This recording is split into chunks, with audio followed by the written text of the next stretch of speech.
Hen Trout snuck downstairs, skipping over the creaky bottom step. He brushed his bangs out of his eyes with a Tai Chi salute and slunk through the dark house. Past Mom's room, through the kitchen. The youngest ever nighttime ninja at 7 years old, he slipped out the back door without a sound. Dark quiet all around made his belly go goosey, even though his big brother Tyler taught him long ago not to be afraid. "Think of this, Hen," he'd said. "When it's dark for everyone. You don't even need to hide. It hides you." Hen pulled on his Spider-Man hood. The cold night air stung. Hen's teeth chattered, making clicky sounds, but the Adirondack Mountains hugged him all around. Where they lived in Severance, near Paradox Lake, their street was like a patchwork quilt. The hogs on their left was a dark square, and Miss Sally on their right was a bright square. Their house sat in the middle, their square a blend of autumn colors. Crickets chirped in the distance. How far away were they? Maybe hedgehogs were there too. Hedgehogs were the coolest nocturnal animals, with tough guy spikes on the outside and soft fur on their bellies. Miss Sally would know. She knew lots of things, like that hedgehogs sleep all day during school and are ready to play in the afternoon. Hen already picked a name out for the one he was going to catch, Lewis. He always liked the name Lewis. It was the best name for a pet. Aha!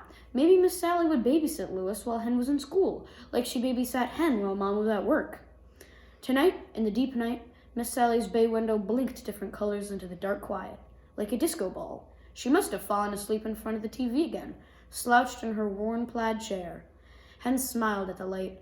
Wait till Miss Sally saw his new pet. Hen couldn't wait to see him too. If only Lewis would come out from wherever he was hiding so Hen could adopt him right and proper. Tyler said he needed a trap, but Hen thought if he was patient enough, Lewis would come to him, right in their backyard. Hen ducked into his playtent and waited. And waited, and waited. Not Lewis, but sleep kept coming for him. The tent floor was like a bed, the grass underneath soft and comfy. The moon made the green canvas glow like a nightlight. He yawned so big it made a whooshing sound. He lay down, but made a promise to stay awake. Lewis could be there any minute, a little ball of spikes wobbling into his tent, his tiny claws scratching, his nose twitching. Hen could see it now. He closed his eyes. It was easier to keep still that way. Stay still, stay quiet, but stay awake. He could do it. Don't fall asleep. A scream, shrill and high-pitched. Hen shot up, knocking against the tent's piping. Dark quiet was everywhere. Was he still asleep? Inside a bad dream? His stomach flip-flopped. Another ugly noise from next door. Miss Sally's house. Hen scrambled out, rubbing sleep away. Light from her window. Not a disco ball, just gray, like fuzz on Channel 3. The sounds weren't from Channel 3, though. Not from a dream, either. They were real. Everything got real slow, like someone hit slow motion on the VCR. A jagged shadow stretched across the window like a Scooby-Doo monster. Someone was inside Miss Sally's house. His heart moved into his brain, beating between his ears. He shook his head to clear it off like a dog shook off water. He looked again. 2 shadows. The monster. And another shadow. Small, soft, hunched over. Miss Sally? They faced each other, like they were arguing. The voices were muffled, but angry. Fear pierced his heart. He stared so hard his eyeballs went dry. What was happening? Something grew out of the monster, a weirdly shaped object, heavy by the slow way it swung around. Shadows splashed together, then one huge heaving blob, with sharp angles jutting out, like a fight cloud in a comic strip. Was that what he was watching? A fight?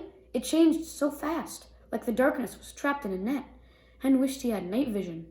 He inched toward Miss Sally's house, gulping pockets of air like he was about to go underwater. He had to get closer. He had to see. All of a sudden, it was really warm, hot. His Spider-Man sweatshirt was too much.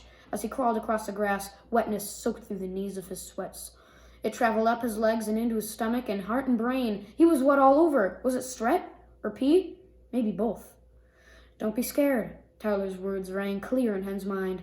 When it's dark for everyone. You don't need to hide. It wasn't working. The moon was a spotlight on him. He hid inside Miss Sally's willow tree and peeked from the curtain of its long, wispy branches. Put it down, Miss Sally's clear voice. Get out of my house this instant. A voice folded over Miss Sally's, then a thump, like something heavy dropped. The shadow blob flung apart like an explosion, leaving only one shadow standing. The monster. Miss Sally? Hen whispered, the night taking his words in a steam cloud. Hot tears pricked, but Hen wouldn't blink. Another voice, distant, angry yelling. Hen felt a chill, recognizing it.